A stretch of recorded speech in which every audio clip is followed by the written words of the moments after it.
Hello again, everyone. How are you doing today? Welcome back. We are the Renegades, and today we're going to be looking at a little bit of a remake by Akira Kurosawa. This is The Magnificent Seven.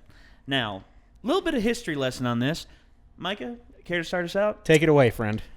Oh, I was just going to say that this is a remake. Everyone is pretty familiar with The Magnificent Seven. Mm-hmm. But before that, there was a movie called Shichinin no Ronin by Akira Kurosawa, which is Seven Samurai. Mm-hmm. Usually most people know in the States. Yes. Which is a tremendous film. I'm pretty sure it's got like 100% on Rotten Tomatoes. It's almost 4 hours long. The original cut, yeah, was over 200 minutes. Yeah, it is a long movie. But tremendous movie. Tremendous piece of history, really, as far as filmmaking goes. Yeah. In terms of scale, as Micah was, we had a discussion about this before. Micah talked about this at great length. You know, the amount of he's surprised that hundreds of people didn't die during the productions because there were thousands upon thousands of people involved with these productions, running around with spears. Yeah, and it's just like, and on horseback and everything, just like wow. Well, in Kurosawa's movies, I don't think there were any quite that big battle scenes in Seven Samurai. No, well, because they were defending against like bandits. But in his other works, I mean, there were literally like thousands of people. Like, they didn't have computers. I mean, to generate effects, they were literally if you saw it, that's what they had to do. Yeah. Well, anyway, Akira Kurosawa made Seven Samurai in 1954. Holy crap! And then 6 years later, an American company secured the rights to release do a remake here in the United States, and had Yul Brynner, Eli Wallach, Steve McQueen, big cast. Huge cast.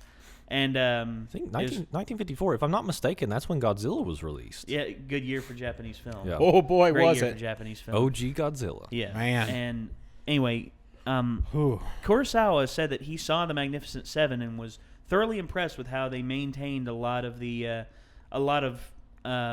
original story and everything. Mm-hmm. Though, the culture clash and everything, like when Jackie Chan tried to whenever an Asian filmmaker or action star comes over here, they usually run into issues, the language barrier, differences in culture and everything. Yeah. Jackie Chan said the first time he came over here, he was so frustrated. It was like I think it was a Police Story, I believe. Mm-hmm. His first film over here in the United States was like 1985. And he was so upset with the director of the film and how he was editing the film and was shooting the action scenes that Jackie Chan actually, with his own money, bought rights to distribute it in China, and he produced his own cut with new scenes and everything. Wow. Dude. And it actually is lauded as like showing the differences, like how action scenes were filmed in the United States at that time versus in China and Hong Kong. Mm-hmm. And just over time, things have got, the barriers have blurred a little bit, and there's less tension between the East and the West when it comes to film and everything. It's just like when Miyazaki tried to release films here in the United States, and we had the whole Warriors of the Wind fiasco with Nausicaa and the Valley of the Wind, where they pretty much tried to cut Nausicaa out as much as they could and edit it to where it was like a bunch of other protagonists that weren't even in the film, which is ridiculous. Like a kid, like on the front of the box, they're like legit. I'll probably put a picture up. Legit, there's a kid riding a Pegasus, and that is nowhere in the film. Doesn't make sense. But anyway, over time, and now dubs are pretty much coming out at rapid pace. As soon as it's released in its original sub format, they have dubs ready within months. And compared to waiting 2 years, like what we had to do with the end of Evangelion series. Yep. I mean, that to me, or the rebuild of Evangelion. Sorry, it just goes to show you that things are getting better with Hollywood and everything. Yeah. Well, in some ways. I think. There's problem. But anyway, that's a whole other thing. That's a whole other thing. So, but before we continue with our little rant and everything. Let us watch the trailer here. This is The Magnificent Seven, starring Denzel Washington and Chris Pratt. Well, all right, let's do it. All right, I know, I'm hyped. It took a second. I'm hyped now. Let's do it. So here we go. Instead of a space cowboy, he's just going to be a terrestrial cowboy. I'm okay with this. That sounds hype. And I just realized why Guardians of the Galaxy was so good, because it was basically Cowboy Bebop. Yeah, pretty much. Yep. I have a proposition. All right. We're decent people being driven from our homes. Slaughtered in cold blood. Is that Matt Bomer? I think it's Stellan Skarsgård. There's one, or not Peter Skarsgård. Yeah, it is. But I'll take revenge.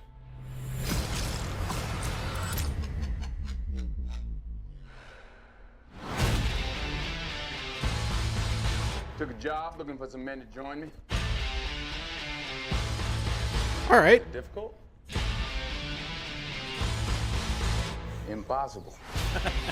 Ooh. Oh boy. Now you're talking my language. How many you got so far? You and me? Okay. Ethan Hawke. Was that Vincent D'Onofrio? Quite a batch of strays. This is not going to end well. Oh man. God dang it, I'm good. Oh. How many men you say?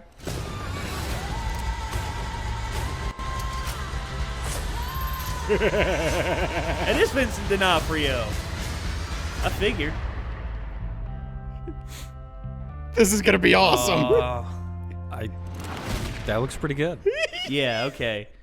I mean, you know, because they really all we know about it is it's basically the setup is like, you know, they're basically defending a town against a bunch of ne'er-do-wells, which is really the premise of, you know, Seven Samurai. Yeah. The bandit. Yeah. The Yeah. bandits raiding the village And that's the thing everything. is, honestly, there have been a bunch of remakes that have done really well, because not knocking John Wayne, but like the remake of True Grit. Yes. With Jeff Bridges was great, because Tremendous. not knocking John Wayne, but that was a movie made for John Wayne. It kind of deviated from the source material to become a it John did. Wayne movie. Yeah. Yes, it did.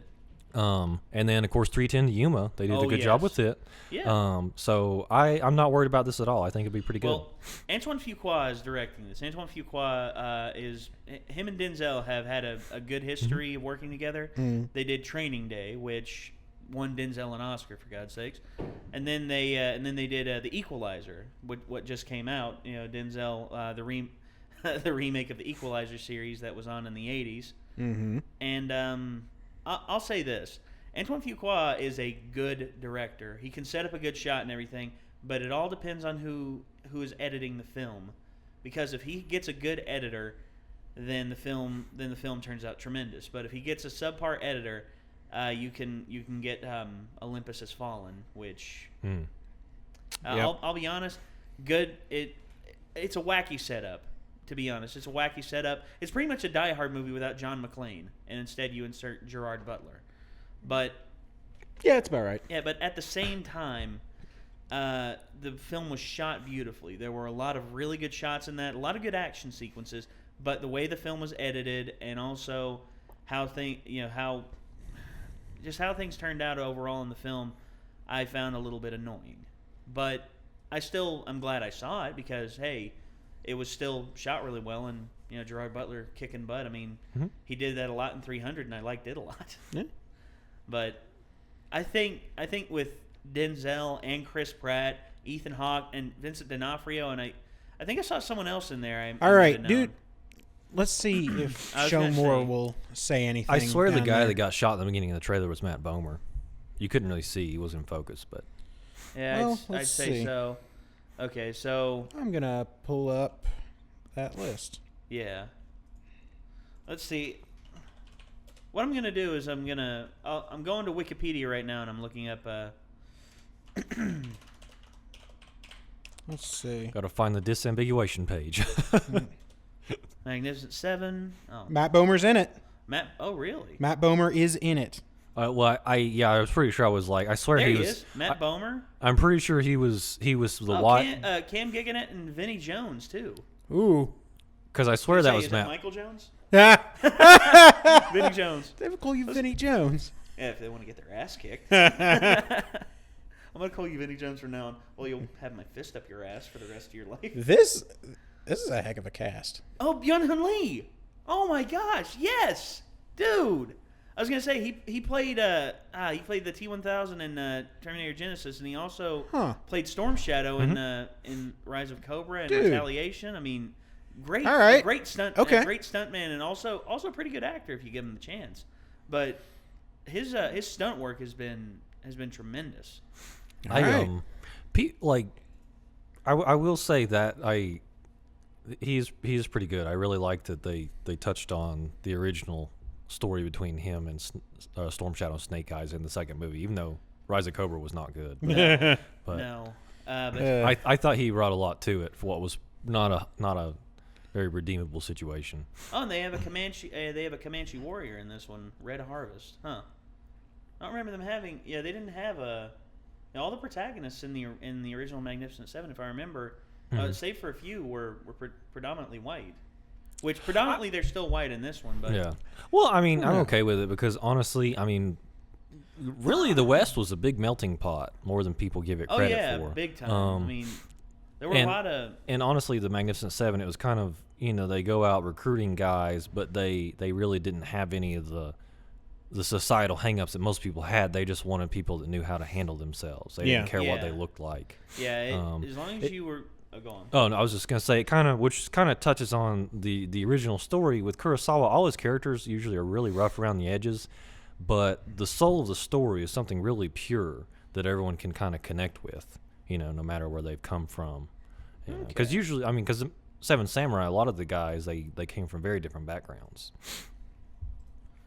And they have to work together, and that shows the team dynamic. The dynamics of the team and having to work together and everything. I mean. That to me is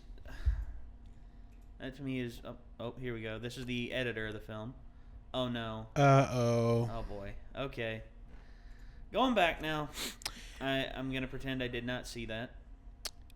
Yeah. So remember the editing thing that Nate was talking about, guys? Don't just. Yeah. No. No. Anyway. It's gonna be fine, guys. Whoa, okay. Screenplay by Nick Pizzolatto.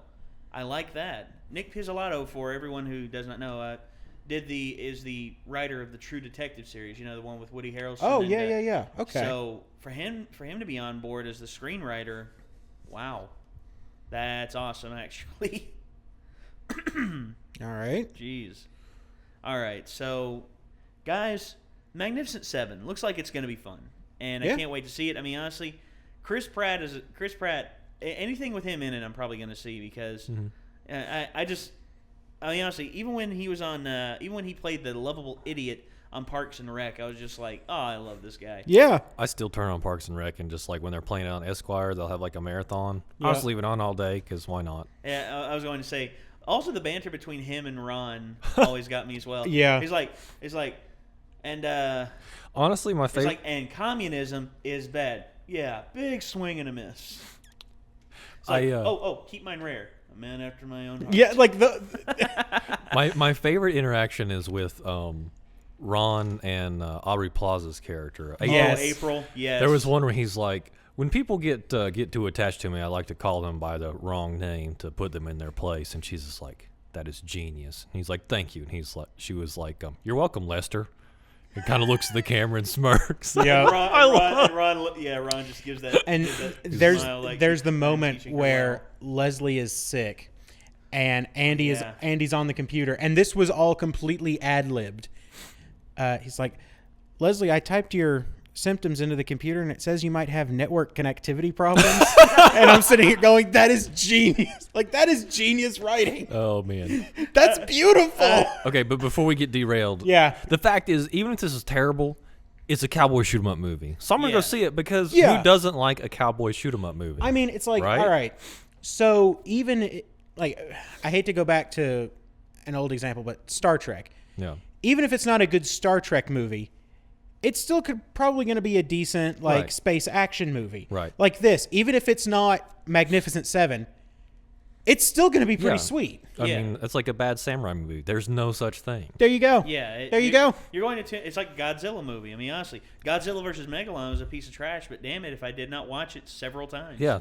Better than that other one. Freaking love Godzilla movies. Mm-hmm. Oh yeah. Oh, we don't talk about that one. That as a Godzilla movie. That's a Zilla. Yeah. Yeah. He's canon now. They bought the rights to him and murdered him. Yeah, and I am okay with that. And he is now Zilla. Yeah. Well, he was Zilla. He's dead now. Yeah. Yes, he is. Yeah. Godzilla killed him in Final Wars. Yep. So, I am actually that is the best thing I've heard. Toho has a sense of humor. Yeah. Yes, they do. It's just like, oh hey, we're gonna buy the rights to this and kill it in its sleep. Yep. That's excellent. Bye-bye. Okay. So guys, thank you all for tuning in. If you all are excited for this film, let us know in the comments below. Also, what do you all think of remakes and everything? I mean, do you have a remake that you've seen that you think is superior to the original? I mean, hey, we named off a few. If you have any, let us know. And well, until next time, everyone. Don't forget to check out the original video in the description.